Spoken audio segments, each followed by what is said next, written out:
ערב טוב לכולם, ברוכים הבאים בשם השם. אנחנו נקדיש את השיעור לעילוי נשמת סבא קדיש הרב יוסף סוסו הכהן בר חימא שמחר בערב פקודת שנותיו יחד עם רבי מסעוד אבוחצירא. רוח השם תנחם בגן עדן ויהיו מליצי יושר עלינו כתלמידי חכמים ורבנים גדולים, בוודאי שגדולים צדיקים במיתתם יותר מבחייהם. השבת בעזרת השם אנחנו נקרא פרשת אמור. פרשת אמור יש בה בעצם באופן עקרוני שני נושאים. הנושא הראשון שמופיע בתחילת הפרשה הוא עניין דיני הכהנים. אמור אל הכהנים ואמרת עליהם, דיני תאומת הכהנים, למי הוא נטמע הכהן, למי הוא לא נטמע, פסולי חיתון, אם הוא יכול להתחתן, אם הוא אסור לו להתחתן. כל מה שקשור לענייני הכהנים מוזכר בתחילת פרשת אמור. מחציתה או יותר, 2/3 של הפרשה, מדובר באלה מועדי השם מקראי קודש אשר תקראו אותם מועדם. מדובר בדיני החגים והמועדות, פסח, שבועות, ראש השנה, כיפור, סוכות, כל מה שקשור לדיני החגים שהתורה מדברת בצורה ברורה מה מקריבים ומה ההלכה לגבי כל חג וחג בעניין החגים. והשאלה הנשאלת היא, מה הקשר שיש בין הנושא הראשון לנושא השני? מה הקשר בין נושא הכהנים לבין נושא החגים? הרי אומר הפסוק, הלכו שניים יחדיו בלתי אם נועדו. אם הולכים שתיים ביחד, סימן שיש קשר ביניהם. אין שתיים שהולכים סתם. גם שתיים שהם לא מכירים והם עולים באותו אוטובוס, יש להם קשר שהם צריכים להגיע לאותו מקום. האוטובוס מוביל לאותו מקום. אז מה ראתה התורה לחבר את דיני הכהנים לדיני החגים? מה הקשר ביניהם? זאת שאלה מהותית, ובדרך כלל התורה לא כותבת סתם דברים. אם יש באמת דברים שבאים ביחד, אז יש קשר ביניהם. במיוחד שיטתו של רש"י, שיש לו עניין של סמיכות פרשיות. למה נסמכה פרשה זו לפרשה זו? כי, כן, אז יש איזה עניין שהתורה רוצה למסור לנו בחיבורים הללו שלכאורה על פניהם זה נראה אולי מנותק ולא קשור, ואם יורדים לעומק הדברים זה נראה אולי יותר מחובר וקשור. כשאנחנו מגיעים לדיני החגים, אומרת התורה, אלה מועדי השם מקראי קודש אשר תקראו אותם במועדם. אבל לפני כן מתחילה התורה 3 פסוקים ואומרת, וידבר השם אל משה לאמור, דבר אל בני ישראל ואמרת להם, מועדי השם אשר תקראו אותם מקראי קודש, אלה מועדיי. 6 ימים תעשה מלאכה וביום השביעי שבת, שבתון מקרא קודש, כל מלאכה לא תעשו. שבתתי לשם בכל מושבותיכם. ושוב פעם חוזר הפסוק הקודם, אלה מועדי השם מקראי קודש אשר תקראו אותם במועדם. אז התורה כשמתחילה בעניין החגים, דבר אל בני ישראל ואמרת להם מועדי השם אשר תקראו אותם מקראי קודש, אלה מועדיי, מתחילה בעניין של 6 ימים תעשה מלאכה. בפשט הדברים, מה זה 6 ימים תעשה מלאכה? מדובר על שבת, ש6 ימים אנחנו עובדים, וביום השבת, ביום השביעי, שבת מקרא קודש. וכבר רש"י מביא את זה בפירושו לתורה, וכותב, מה העניין שבת אל אצל המועדות? זאת אומרת, אם התורה מדברת על מועדי ישראל, אז מה העניין של שבת אצל החגים? למה באמת אין קשר בין שבת לחגים? כי שבת זה לא מועד, זה נכון, אבל זה לא מקראי קודש אשר תקראו אותם. כתוב הרי במפורש, אלה מועדי השם מקראי קודש אשר תקראו אותם במועדם. אומרת הגמרא במסכת ראש השנה, מה זה אשר תקראו אותם? 3 פעמים נאמר בתורה תקראו אותם.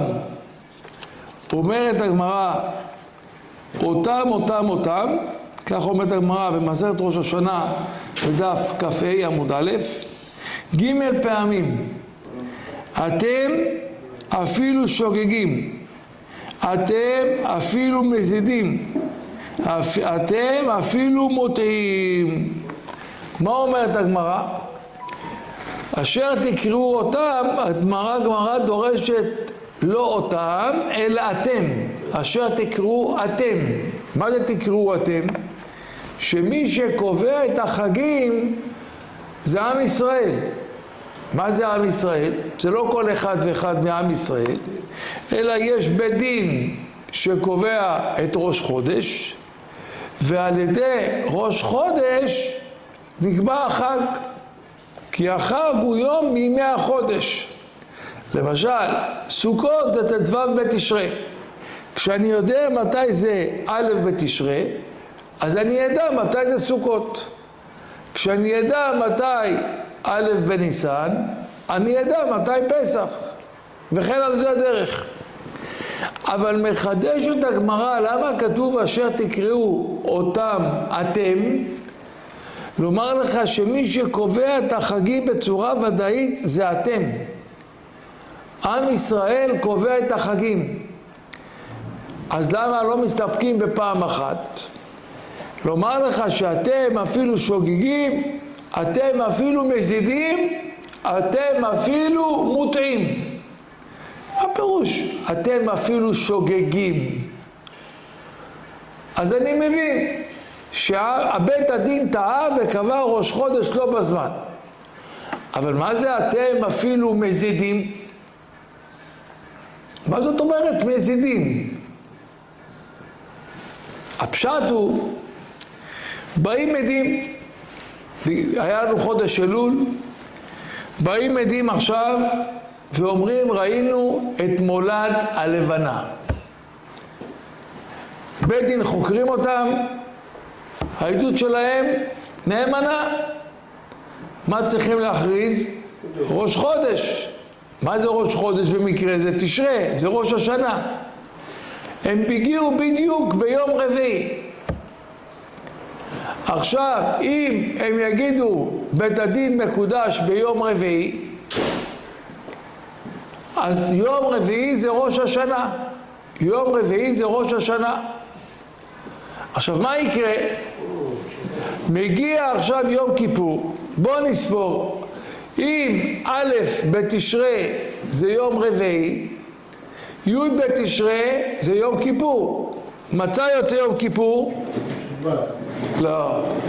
רביעי, חמישי, שישי, שבת, ראשון, שני, שלישי, רביעי, חמישי, שישי. אז יום כיפור יצא לי ביום שישי. אז שיהיה יום כיפור ביום שישי, מה הבעיה? אבל יהיו 2 שבתונים לעם ישראל. כאילו שישי לא עושים מלאכה, ושבת לא עושים מלאכה. איך אפשר להתארגן ל-48 שעות? אי אפשר לעשות כלום. אז מה עושים בית הדין? תקשיבו מזידין. היום יום רביעי צריך להיות ראש חודש תשרי. אומרים לא קובעים היום ראש חודש. מה עושים? נדחה אותו למחר. במזיד הם דוחים את ראש חודש. ואז מה יקרה? אין בעיה. אז אם זה עכשיו ביום חמישי, אז כיפור יהיה מה? ביום שבת. אז אין בעיה, זה שבתון אחד. או מקרה אחר, סתם בכוונה נתן דוגמה, שבאים עדים ביום שישי. חוקרים אותם ויוצא שהם מדברים כדת וכדין, אפשר לקבוע את ראש חודש תשרי, ואז יהיה לנו ראש חודש תשרי, שזה ראש השנה ביום שישי. מה יקרה? התולדה של זה שיום כיפור יהיה ביום ראשון. אז שוב פעם יש שני שבתונים, 48 שעות. איך אפשר להתארגן ל-48 שעות? אי אפשר, כתוב. יש כל מיני הלכות נוספות שהגמרא עדיין מקצר, אבל בסברה אני אומר, כן? ולכן מה? לא יגידו מקודש ביום שישי, יגידו מקודש ביום שבת, ואז יום כיפור יידחה ביום. זאת אומרת, מה שכתוב, אלה מועדי השם אשר תקראו אותם, אתם, זה מה שאומרת הגמרא. אפילו שוגגים, אפילו מזידים, אפילו מוטעים. אבל החג הוא בזמנו. אז שואל רש"י ושואלים כל הפרשנים, מה עניין שבת אצל המועדות? ועכשיו השאלה מקבלת יתר שאת של חיזוק. השאלה מקבלת עכשיו ממד יותר רציני ויותר קשה. אם החגים עם ישראל קובעים את ראש חודש, ועל פי ראש חודש יוצא החג, וזה יכול להיות אפילו שוגגים, אפילו מזידים, אפילו מוטים, אפילו הכל, כמובן לא לכתחילה, משתדלים שזה יהיה בסדר, אבל אם קרה מקרה, אז אפשר להזיז. זה קצת מודולרי, כן? זה לא קיים אצל שבת. שבת, סופרים, בורא עולם ברא 6 ימים, ביום השביעי, שבת שבתו להשם, לא עושים כל מלאכה. אז שואל רש"י, וזה בעצם מה שכל הפרשנים שואלים, מה עניין שבת אצל המועדות? אחרי שאתה מתחיל את הפתיח, דבר בני ישראל ואמרת להם מועדי השם אשר תקראו אותם, אתה אומר לי 6 ימים תעשה מלאכה. אין קשר בין המהות של חג מועד אשר תקראו אותם לבין השבת. והשאלה היא מאוד מאוד מובנת. לא רק שהשבת זה לא חג במהותו, כן? אלא הצביון של השבת שנקבע על ידי הקדוש ברוך הוא שונה מהצביון של החג שנקבע על ידי בית הדין או על ידי בני אדם במקרו הכללי של החג. וזאת שאלה מאוד קשה, שכל הראשונים הפרשנים מתחבטים בה, וגם כל מי שקורא את הפרשה צריך לשאול את עצמו. אז יש כמה פירושים. יש פירוש ראשון של הרמב"ן. כותב הרמב"ן, למה התורה התחילה בשבת? הרי זה לא מועדי השם יקראי קודש, אשר תקראו אותם במועדם, שבת היא שבת, וזה לא אשר תקראו אותם. לומר לך, הרי בשבת, או הפוך, בחג יש היתר להכין אוכל נפש. אך אשר יאכל לכל נפש, הוא לבדו יעשה לכם. כך אומרת התורה. זאת אומרת, כל דבר של אוכל נפש, אני לא נכנס פה לכללים ההלכתיים, כי זה לא בדיוק כל דבר של אוכל נפש, כי למשל בשבת, בחג אסור לצון, כן? אבל מותר לשחוט, מותר לבשל, מותר לעשות מנגל, אבל אסור למשל לטחון, כן? יש דברים שהם אסורים, אסור לקצור.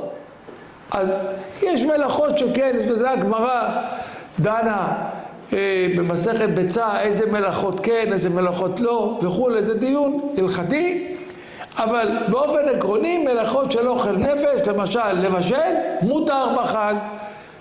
אתה צריך אש, אסור להבעיר אש, להדליק אש אסור לך, אבל להעביר אש ממקור קיים מותר לך. בשבת גם זה אסור לעשות. אז כותב הרמב"ן, מה קורה אם החג יוצא ביום שבת? יצא לנו חג ביום שבת. זה יכול להיות, כן? למשל, ביום ראשון ראש חודש סיוון, ו' בסיוון זה שבועות, אז יוצא שבועות ביום שבת. אז האם מלאכת אוכל נפש תהיה מותרת או אסורה? האם השבת תידחה מפני האוכל נפש או לא? אני לא יודע, כי התורה גילתה לי מצד אחד בשבת רגילה אסור לעשות מלאכה, מצד שני התורה מגלה לי שמלאכת אוכל נפש מותרת בחג. מה קורה ששניהם מצטלבים ביחד? שהשבת החג חל בשבת, אז מי אמר? אולי מותר לעשות אוכל נפש, כי רק שבת שהיא רגילה אסור לעשות. אבל אם זה שבת עמך, כתוב ברוח אך אשר יאכל לכל נפש הוא לבדו יעשה לכם, אז יהיה מותר גם בשבת. אתן לך דוגמה, מה קורה כשיוצא ברית מילה ביום שבת? לא חשבתי על זה. הנה, מילה דוחה את השבת. אז אולי גם פה אוכל נפש של החג ידחה את השבת ויהיה מותר לעשות מלאכת אוכל נפש. אז כותב הרמב"ן, התורה פתחה בעניין שבת 6 ימים תעשה מלאכה, לתת לנו הקדמה. למרות שאמרתי לך מלאכת אוכל נפש מותרת בחג, אבל אם החג יוצא ביום שבת, אז אסור לעשות. כי הייתי חושב אולי מה? שיהיה מותר לעשות. כן? אנחנו יודעים ההלכה שאסור, אבל לפני קביעת ההלכה זה בא מהסמיכות הזאת שנקבעה ככה ההלכה. ולכן אם החג יוצא ביום חול מלאכת אוכל נפש מותרת, אם החג יוצא ביום שבת מלאכת אוכל נפש אסורה. ככה מסביר הרמב"ן למה התורה התחילה את החגים בעניין של שבת. ברוך אתה ה' אלוהינו מלך העולם שהכל נהיה בדברו. זה הסבר של הרמב"ן, וזה גילוי התורה. תבינו טוב, אני מחדד. אם התורה לא הייתה מגלה את זה, מה הייתי חושב? שאם החג יוצא בשבת יהיה מותר, כמו שברית מילה יוצאת בשבת, ביום השמיני מול בשר עולתו עושים ברית מילה ביום שבת. טוב, זאת דעתו של הרמב"ן. אני לא אביא לכם את כל הפירושים, נביא עוד פירוש אחד או 2. יש דעת הגאון מווילנה. הגאון מווילנה מסביר את הפסוק 6 ימים תעשה מלאכה בצורה מהפכנית. תקשיבו טוב מה הוא אומר. אומר הגאון מווילנה, 6 ימים תעשה מלאכה, זה לא מדובר על שבת רגילה שמותר לעשות 6 ימים מלאכה וביום שבת לא עושים מלאכה. מה שאלנו? מה עניין שבת אצל המועדות? שכתוב 6 ימים תעשה מלאכה וביום השביעי שבת שבתון לא תעשה מלאכה. שאלנו מה עניין שבת אצל המועדות? אומר הגאון מווילנה, 6 ימים תעשה מלאכה זה בכלל לא מדובר על שבת. על מה זה מדובר? זה מדובר על החגים. אז מה מדובר? מה קשור 6 ימים תעשה ביום השביעי שבת קשור לחגים? תראו את ההברקה, זה רק גאון יכול להגיד דבר כזה. אומר הגאון מווילנה, אמרנו שמלאכת אוכל נפש מותרת לעשייה בחג. מקדימה התורה ואומרת, אני הולכת לומר לך את החגים. אז תדע לך בחגים, יש 6 ימים בחגים שמותר לעשות בהם מלאכת אוכל נפש, ויש יום אחד של חג שבו מלאכת נפש גם אסורה. ומה שכתוב 6 ימים תעשה מלאכה זה לא מלאכה רגילה של יום ראשון, שני, שלישי. לא מדובר פה על החגים. 6 ימים תעשה מלאכה, הכוונה 6 ימים, יש 6 חגים שבהם מלאכת אוכל נפש מותרת, ויש חג אחד ביום השביעי שהוא היום השביעי של החגים, שם מלאכת אוכל נפש אסורה. מה הם 6 הימים? פשוט יש לנו יומיים של פסח, היום הראשון והיום השביעי, סוכות היום הראשון והיום השמיני ביחד 4, ראש השנה 5, שבועות 6. אין אלה 6 הימים שכתוב תעשה מלאכה. איזה מלאכה? אנחנו עד עכשיו הבנו על מה מדובר, איזה מלאכה רגילה. לא, פה מדובר על מלאכת אוכל נפש שמותרת בחג. 6 ימים זה הקדמה לחגים. 6 ימים, יש לך 6 ימים של חגים שמותר לעשות, אבל יום השביעי שבת שבתון מקראי קודש. איזה יום זה? יום כיפור. יום כיפור, למרות הוא מקראי קודש, אסור לעשות בו מלאכת אוכל נפש. אז מה תגידו לי? מה החידוש? הרי גם ככה צמים. התשובה לא. יש ילדים קטנים שלא צמים. יש חולים שפטורים מצום. אז אולי יהיה מותר להם לעשות מלאכת אוכל נפש? כמה שבלן שלו. שיום הכיפורים אסור בעשיית אוכל נפש. אז הגאון מווילנה בכלל אומר מה שכתוב 6 ימים תעשה מלאכה, לא מדובר על שבת בראשית, על 6 ימים רגילים, ראשון, שני, שלישי וחמישי, שישי ושבת, לא, מדובר על החגים. זה לכן זה מדויק בתוך נושא החגים, זה הפתיח לחגים. לומר לך ש6 ימים מתוך החגים מותר לעשות מלאכת אוכל נפש, כמו שאמרנו, 2 פסח, 2 סוכות, ראש השנה ושבועות, אבל יום השביעי שזה יום כיפור, גם מלאכת נפש אסורה בו. סליחה, אם אחד מה6 ימי חג נופל בשבת, זה כבר הקדמנו ואמרנו שלא עושים, כן? אמרנו שלא עושים כי השבת גוברת ולא עושים את המלאכה. אז הפירוש של הגאון מווילנה, 6 ימים זה בתנאי שזה לא יוצא ביום שבת, בוודאי, שזה לא יוצא ביום שבת, חד משמעית. יום אחד. בחכמים אנחנו עושים יומיים. כן? אם היית בשיעור בבוקר היום, אז היית גם. טוב. לא זכיתי. אוקיי. דיברנו על זה בהרחבה היום בשיעור. טוב. יוצא הלאה. עכשיו נמשיך הלאה. אז ראינו פירוש של הרמב"ן, ראינו פירוש של הגאון של מווילנה. עכשיו בואו נראה מה פירושו של רש"י. רש"י בא לפשוטו של מקרא. רש"י בא ואומר 6 ימים תעשה מלאכה, מדובר על שבת בראשית רגילה, ש6 ימים עובדים ויום שבת אסור בעבודה. אז שואל רש"י, מה העניין שבת אצל המועדות? מה הקשר? הרי אמרנו אלה מקראי קודש אשר תקראו אותם, זה לא תקראו אותם אלא זה מהשמיים.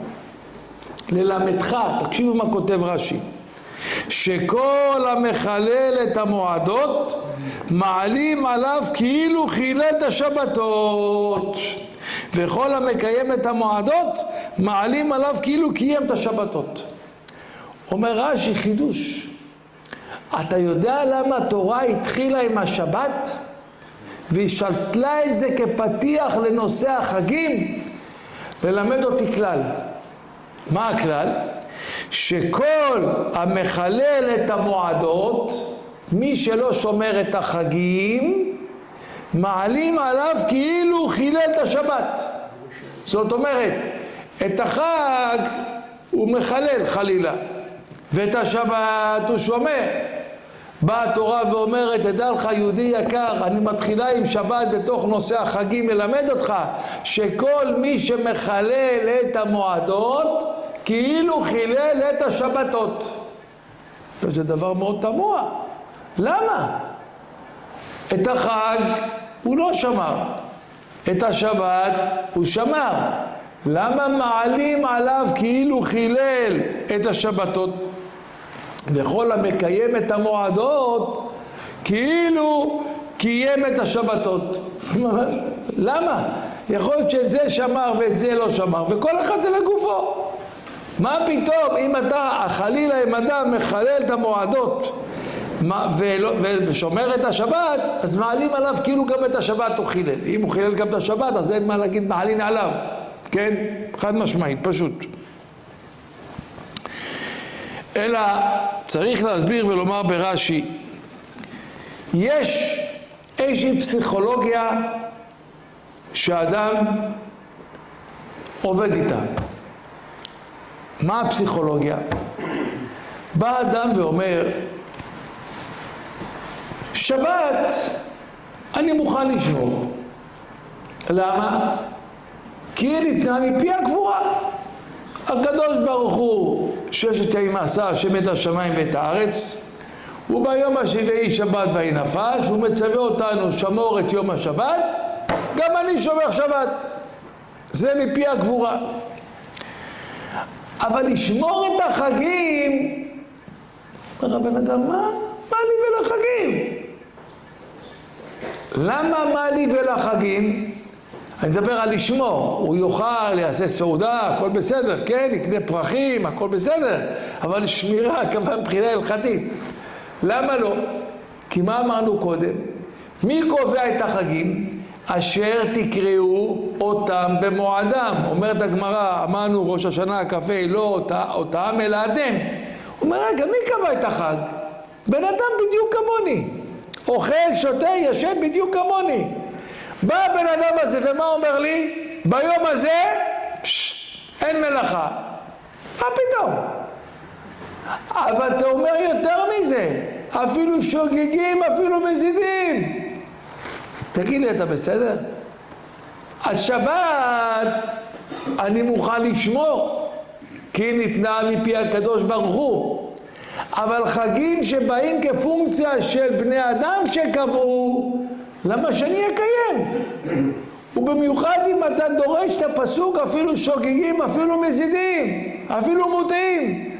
אז למה אדם כמוני, אני והוא שווים, קובע לי שהיום זה שבועות, ובגלל זה אסור לנסוע לי במכונית, ובגלל זה אני לא יכול להדליק את האור, ובגלל זה המלאכה אסורה? לא. אז את זה אני לא מוכן לקיים. את החג אני לא מוכן לשמור. את השבת אני מוכן לשמור. אז בא רש"י ואומר, באה התורה לתת תוקף לחגים ולומר לך, מתחילים עם השבת בתוך החגים ללמד אותך שכל מי שמחלל את המועדות מעלין עליו כאילו חילל את השבתות. למה? כי אתה אומר לעצמך, מה פתאום שאני אשמור את החג? הרי בן אדם קבע אותו. נכון, הוא רב, הוא לא אדם, אבל בסוף סוף הוא אדם. זה לא הקדוש ברוך הוא. באה התורה ואומרת, תדע לך, שהתורה, הקדוש ברוך הוא, נותן כוח לחכמים לקבוע את החגים. אותו אחד שאמר והיה העולם, אותו אחד שאמר 6 ימים תעשה מלאכה וביום השביעי לא תעשה מלאכה, אותו אחד שזה הקדוש ברוך הוא אומר, אתם החכמים יש לכם כוח לקבוע את החגים. ולכן אם אתה לא שומע בכל החכמים לקביעת החגים, כי אתה אומר מי הם שהם יקבעו את החג, אתה בעצם מזלזל במי? לא בתלמיד חכם או בבית דין או במי שקבע את החג, אתה מזלזל בקדוש ברוך הוא, כי הוא נתן את הכוח. הם הכוח האריכתא, היד האריכתא של הקדוש ברוך הוא. וזה מה שרש"י מגלה לנו. למה השבת נכנסה בתוך החגים? ללמד אותנו שמי שמחלל את המועדות, למה? כי הוא אומר בן אדם קבע, אז כאילו גם חילל את השבתות. למה חילל את השבתות? שאלנו, הרי הוא שמר את השבת. התשובה היא כי מי שאמר והיה העולם, ומי שאמר לשמור את השבת, הוא אמר גם לשמור את החגים, אתה לא שומע בקולו. אז אין עניין בשמירת השבת, כי מי שאמר את א' אמר גם את ב'. ואם אתה רוצה לעשות, עשה את שניהם. ותראו עד כדי כך, אומרת הגמרא במסכת שבת, כמה כוח יש בידי חכמים. למה? שואלת הגמרא במסכת שבת בדף כ"ג עמוד א', כשמדליקים נרות חנוכה, שזה בעצם מצווה דרבנן, שואלת הגמרא, מה היא מברך? מברך אשר קידשנו מצוותיו וציוונו להדליק נר חנוכה. אשר קידשנו מצוותיו וציוונו. שואלת הגמרא, והיכן ציוונו? שימו לב טוב, אדם נוטל ידיים, רוצה לאכול לחם, תסובה, נוטל ידיים, מברך, אשר קידשנו על נטילת ידיים. איפה בתורה כתוב נטילת ידיים? לא כתוב נטילת ידיים. אדם קורא מגילה בפורים, מברך על מקרא מגילה. מה מברך? אשר קידשנו מצוותיו וציוונו. היכן ציוונו? איפה מופיע אחשוורוש והמן בתורה? אז כל מצוות דרבנן מברך עליהם אשר קידשנו מצוותיו וציוונו. הקדוש ברוך הוא ציווה אותנו. איפה הוא ציווה אותנו? לא על נרות שבת, ולא על מקרא מגילה, ולא על נרות חנוכה, ולא כל מצוות דרבנן. אז שואלת הגמרא, והיכן ציוונו? אומרת הגמרא, רב אבי אמר מילות אסור, רב נחמיה אמר שאל אביך והגתך זקניך ויאמרו לך. זאת אומרת, יש פה שני תירוצים של רב אביה ורב נחמיה. מה שני התירוצים האלה אומרים? הם מביאים פסוקים מתוך תורה שבכתב, שהקדוש ברוך הוא בכבודו בעצמו נתן תוקף לחכמים לקבוע את הדברים.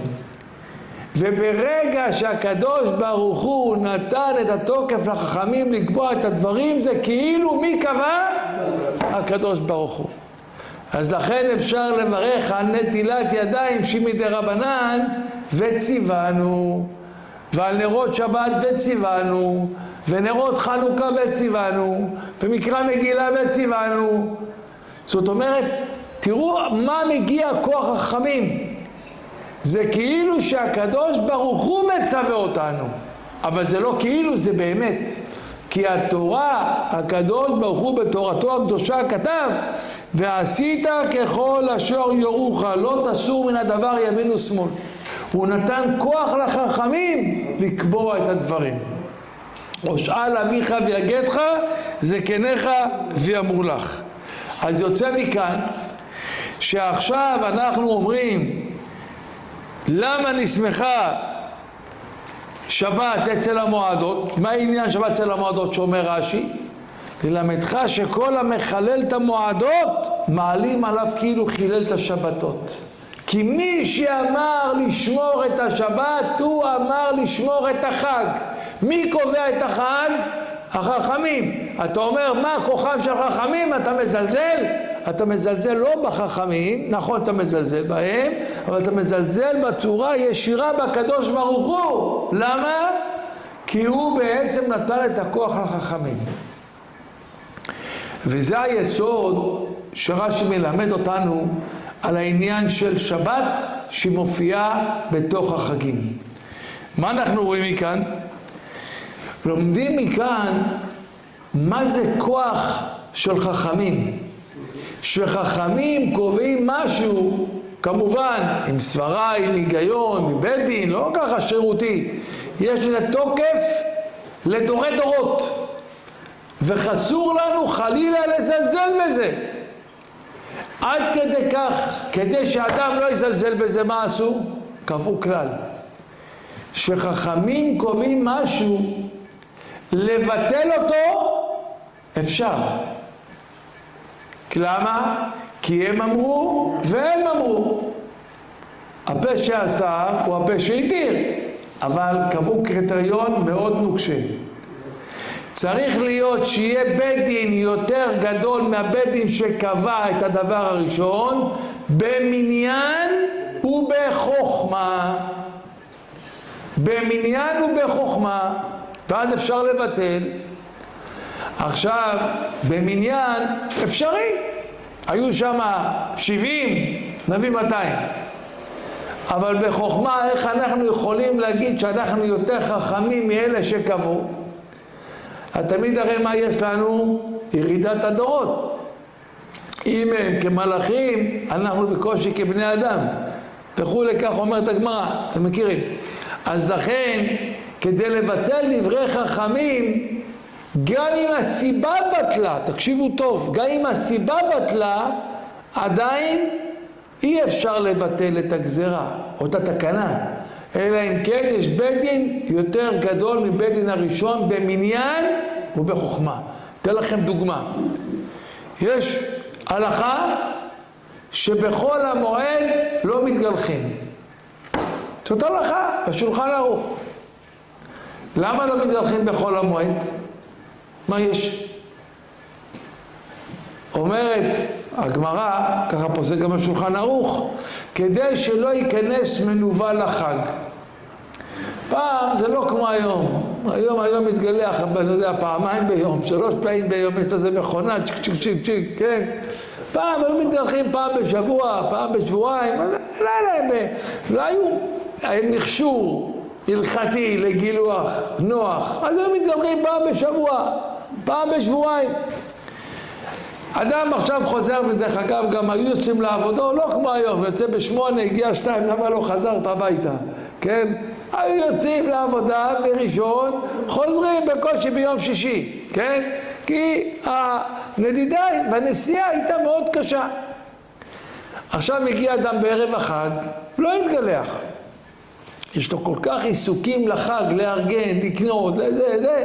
הוא אומר, לא נורא, להתגלח, יש זמן בכל המועד, הרי לא עובדים בכל המועד, אני אתגלח בכל המועד. אז עכשיו מה יקרה?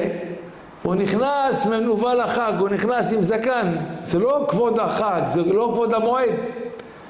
אז אמרו לו, תדע לך שבכל המועד אסור להתגלח. למה? כדי לדרבן אותו שיתגלח מתי? בערב החג. שיכנס לחג שהוא מגולח, לכבוד החג.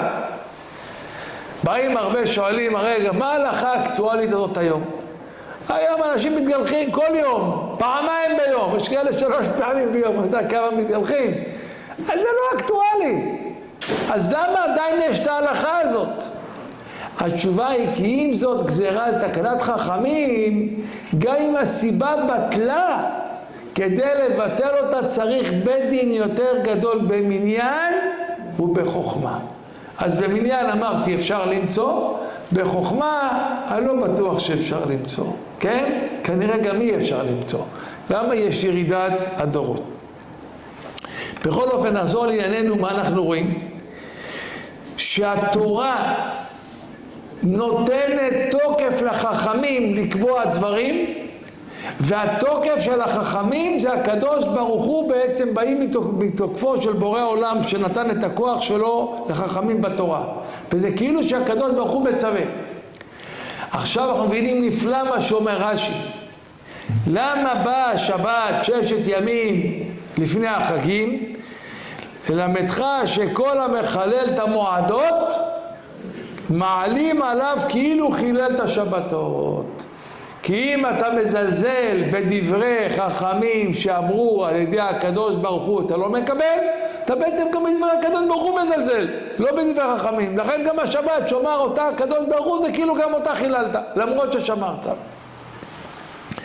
אז יוצא מכאן ללמד אותנו מה זה עוצמה וכוחם של חכמים. ככה מסביר לנו רש"י. עכשיו נוכל לחזור לעניין של תחילת השיעור. אחרי שדיברנו בהרחבה בנושא השבת עם החגים, אבל התחלנו את השיעור עם שאלה ראשונה. בפרשה יש 2 נושאים, הראשון זה דיני הכהנים והשני זה החגים. מה הקשר ביניהם שהתורה שיתחה אותם לפרשה אחת? למה הם כתובים באותו פרשה? מה המכנה המשותף ביניהם? אז על פי היסוד שאמרנו עכשיו ברש"י, אפשר לענות על השאלה. המכנה המשותף של הכהנים והמכנה המשותף של החגים זה מילה אחת, קדושה. הכהנים קדושים והחגים קדושים. מה זה הכהנים קדושים? אומרת התורה במפורש,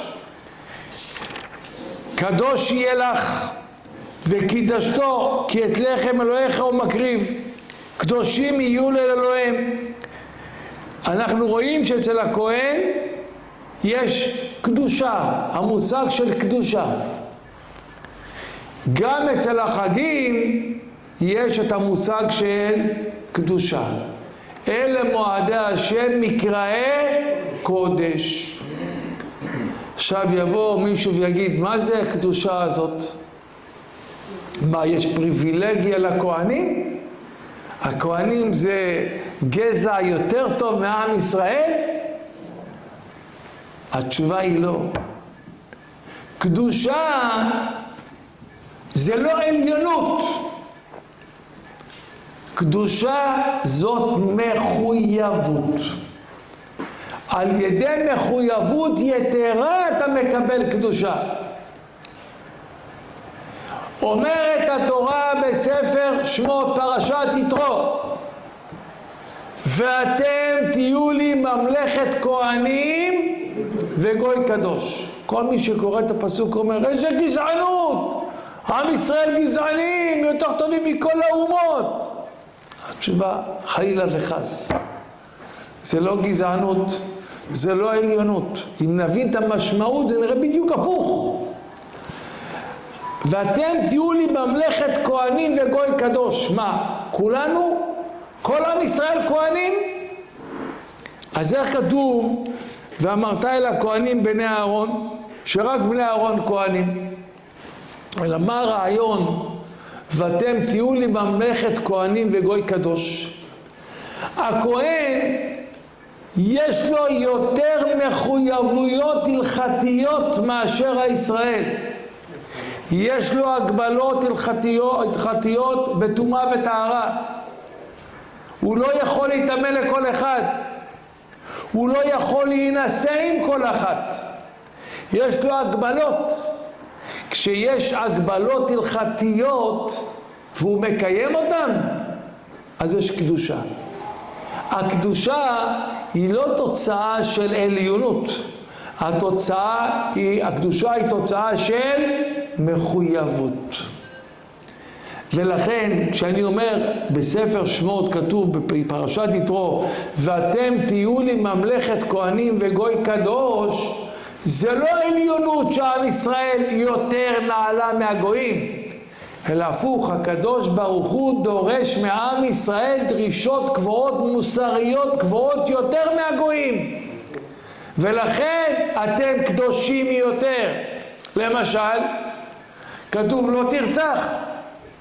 אצל הגויים מה זה לא תרצח? כפשוטו. אצל היהודים לא. המלבין פני חברו ברבים כאילו שופך דמו. זה לא תרצח. אז זה לא עליונות, זה מחויבות מוסרית יותר גדולה. יש פה מחויבות, אז בגלל זה יש קדושה. אותו הדבר גם כאן. כשאנחנו אומרים שהכהנים הם קדושים יותר מעם ישראל, לא כי הם נעלים יותר, לא כי הם משובחים יותר, שלא תטעו, אלא כי לכהנים יש יותר מחויבויות.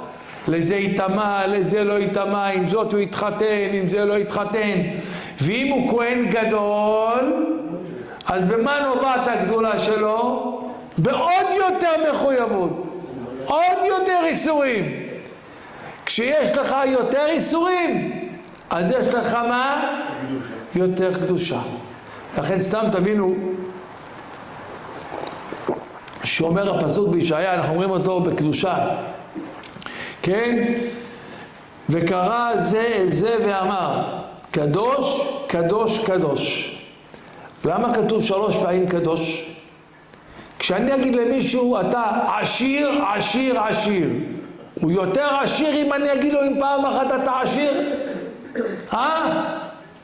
או אני אגיד למישהו, אתה גבוה, אתה גבוה, גבוה, גבוה, אז הוא יותר גבוה? אז למה אומרים קדוש, קדוש, קדוש 3 פעמים? התשובה היא שיש 3 מעגלים של קדושה כלפי הקדוש ברוך הוא.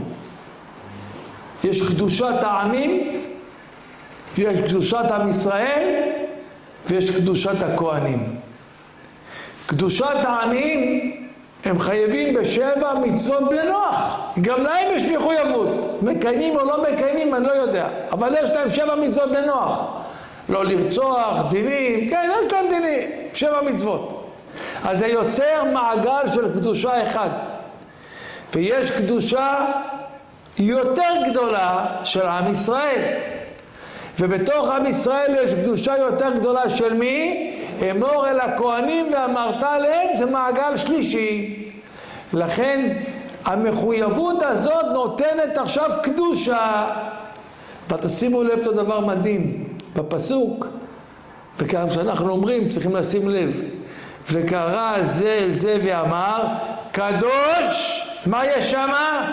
פסיק, יש מעמיד, כן, עוצרים, אחר כך קדוש קדוש. למה לא 3 ברצף? כי המעגל הראשון זה של הגויים, 2 האחרים של עם ישראל, ולא קרב זה אל זה. ולכן מה יש? חומה, חומה בצורה בין אומות העולם לבין עם ישראל, אבל גם להם יש את המחויבות. לכן שאומרים קדוש קדוש לא אומרים את זה ברצף. מי שאומר ברצף יש להם שיתקן אותו, צריך לעצור קדוש קדוש קדוש. אז זה 3 מעגלים. אז עכשיו אנחנו מבינים את היסוד של המכנה המשותף. הכהנים הם קדושים, ואתם תהיו לי ממלכת כהנים וגוי קדוש. זה על כל עם ישראל, אבל יש בתוך עם ישראל את הכהנים. קדוש יהיה לך וקידשתו, כי את לחם אלוהיך הוא מקריב, קדוש יהיה לאלוהיו. לכן יש לו מחויבות הלכתית, לא להיטמע, עם מי להתחתן וכו'. כך אותו דבר לחגים. אלה מועדי השם מקראי קודש. למה החג הוא נקרא קדוש, מקראי קודש? כי כשיש, זה ההבדל בין הקודש לבין החול. כשזה יום חול, מותר לך לעשות כל מלאכה. אני לא מגביל אותך, תעשה כל מלאכה. כשמגיע החג שנקרא מקראי קודש, אז יש בו קדושה. ולכן בקדושה הזאת יש לך מה? מחויבות מסוימת. איזה מחויבות? שמלאכות שאסור לעשות. אסור לך לזרוע, ואסור לך לקצור, ואסור לך להשקות, מלאכת תוך הנפש מותרת. ולכן האיסורים האלה לימים האלה נותנים קדושה לימים. נכון שגם העושה אותם מקבל קדושה, כי אמרנו קדושה של המצוות היא גם נותנת קדושה לאדם. לכן הימים האלה הם קודש. לכן מה אנחנו עושים במוצאי שבת, או מה אנחנו עושים במוצאי החג? אנחנו עושים הבדלה המבדיל בין קודש לחול. עד עכשיו זה היה קודש, כן? יש 2 רמות של קודש. יש רמה של קודש של שבת, שכל מלאכה אסורה. יש קודש של יום טוב, של חגים, שאסור כל מלאכה חוץ מלאכת אוכל נפש. ויש את החול שמותר הכל. לכן כשיוצא מעבר בין שבת לבין חול, מעבר בין חג לבין חול, מה אנחנו עושים? הבדלה. המבדיל בין קודש לחול. איפה עושים את ההבדלה? הגמרא דנה במסכת פסחים. את ההבדלה עושים בכונן הדעת. אתה חונן לאדם דעת. למה? כי רק מי שיש לו דעה, מי שיש לו שכל, יכול להבדיל בין קודש לחול. מי שאין לו שכל, איך הוא יבדיל? כן? רק מי שיודע, יש לו חוכמה, יש לו שכל, יודע להבדיל בין קודש לחול. מי שלא יודע, איך הוא יבדיל? אז יוצא שבאמת התורה צירפה 2 דברים שיש להם מכנה משותף. שהמכנה המשותף שלהם זה קדושה. הכהנים יש להם קדושה, ולחגים יש קדושה. ומה בעצם היסוד של הקדושה? זה רמת האיסורים שקיימת באותו עניין, או אצל הכהנים או אצל המועדים. אז אנחנו מבינים למה זה בעצם נאמר ביחד. עכשיו נסיים, איך מסיימת פרשתנו, באיזה עניין? בעניין ויצא בן אישה ישראלית והוא בן איש מצרי בתור בן יצוויינתו הדברים, ויקוב בן האישה הישראלית השם ויקלל. הוא דיבר לא טוב והניחו אותו במשמר. במה מסיימת הפרשה? באיזה עניין? בקדושה שלישית. אז יש קדושת הכהנים בתחילת הפרשה, יש קדושה האמצעית שהיא רוב הפרשה, קדושת החגים, מקראי קודש, ומסיים את התורה במה? בקדושת הדיבור. שהדיבור שלנו יהיה דיבור נקי, הדיבור שלנו יהיה טהור, הדיבור שלנו, אנחנו שונים מבעלי חיים, אנחנו שונים מהדוממים ומהצומחים, אנחנו מדברים. אז התורה מלמד אותנו שכוח הדיבור שלנו עוצמתי, ולכן מה צריך לעשות? לשמור על קדושת הדיבור, קדושת הפה. איך מסיימת הפרשה? באחד שמה הוא עשה? ויקוב בן האישה הישראלית השם ויקלל. קילל, מה עשיתי? רק דיברתי, רק אמרתי. אתם מכירים את האנשים האלה? מה קרה? רק אמרתי, רק דיברתי. לא, אין רק. לפה יש עוצמה של קודש. כן? הפה הוא בעצם, יש לו אמירה, יש לו כוח. כוח האמירה הוא כוח של קדושה. ולכן, מה קרה כאן? האדם הזה השתמש בכוח הדיבור לדברים השליליים. וזה מה שמלמד אותנו לתורה כמסקנה, שאנחנו נותנים קדושה לכהנים. וקידשתו, כי את לחם אלוהיך הוא מקריב. אתם יודעים מה זה קידשתו? שכל דבר כהן הוא ראשון. כן, אם נגיד עכשיו, אתם יושבים בשולחן, ויש כהן, הוא צריך לקחת ראשון מהאוכל. כן? כל דבר הוא ראשון. וקידשתו. יש מחלוקת, דיון, האם זה זכות של הכהן או חובה של הישראל. הרב קמינה אם הוא יכול לתבוע אותו על כך. בסדר? לא ניכנס לזה. עכשיו, אחר כך עברנו לקדושה של הישראל, לקדושה של החגים, שזה קשור לכל עם ישראל, ועברנו עכשיו לקדושת הדיבור, וזה כביכול בצמצום. למה? כי פה רובנו ככולנו, מה קורה לנו? אנחנו נכשלים דווקא בדיבור. דווקא בכוח הדיבור, שזה חלק אלוקא ממעל. למה? כי יש בו קדושה. כי כתוב שמה, איך הקדוש ברוך הוא ברא את האדם? וייצר השם אלוהים את האדם עפר מן האדמה, ויפח באפיו נשמת חיים, ויהי האדם נפש חיה. מה זה כוח הדיבור? זה אדם נברא עפר מן האדמה, זה הגשמיות, ויפח באפיו נשמת חיים, זה חלק אלוקא ממעל. מצירוף של שניהם יוצא ויהי האדם נפש חיה. נפש חיה אומר התרגום, מה זה נפש חיה? לרוח ממללה, למדבר. מסביר המהר"ל מה זה המדבר? זה השילוב של השמיים והארץ. אם גוף האדם משלב שמיים וארץ, הגוף זה עפר מן האדמה, והנשמה זה חלק אלוקא ממעל, שמיים וארץ מתחברים בגוף האדם. בתוך גוף האדם, איפה יש את החיבור הכי חזק? בתוך הפה. למה? מסביר המהר"ל, כי מה זה דיבור? זה שיניים, שפתיים, לשון, שזה דבר גשמי, שדרך זה עובר רוח, זה משהו רוחני, יוצא הדיבור. לכן הדיבור יש בו עוצמה, יש בו כוח של קדושה. הקדוש ברוך הוא ברא את כל העולם במה? בדיבור. אנחנו מדברים על הצדיקים, בעלי ההילולה, זכותם תגן עלינו. הסבא קדישא רבי סוסו ורבי מסעוד אבוחצירא. כתוב, צדיק גוזר והקדוש ברוך הוא מקיים. במה הוא גוזר? במספריים? פעם אמרתי לכם, הייתי בטקס של קביעת מזוזה, ואחר כך לגזור סרט. אז אמרו למי שהיה שם, תגזור. הוא אומר, לא, צדיק גוזר, אני לא גוזר. אז זה לא גוזר במספריים, גוזר בפה. למה צדיק גוזר והקדוש ברוך הוא מקיים? כי הצדיק שומר על קדושת הפה, על קדושת הדיבור. אומר הקדוש ברוך הוא, אם כך, מה שאתה תאמר, מוצא פיך תשמור ועשית. אז הקדוש ברוך הוא לא יחל דברו. ככל היוצא מפיו יעשה. מי יעשה? הקדוש ברוך הוא. מכיוון שהצדיק שומר על הפה שלו, אז ככל היוצא מפיו, מה שהוא מוציא מפיו, יעשה. מי יעשה? הקדוש ברוך הוא. אז זה כוח הצדיקים, כוח החכמים.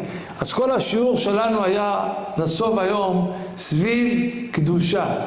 קדושה של חז"ל, קדושת תלמידי חכמים, קדושת הכהנים, קדושת החגים וקדושת הדיבור, שוודאי שהיא קשורה לכל אחד ואחד מאיתנו.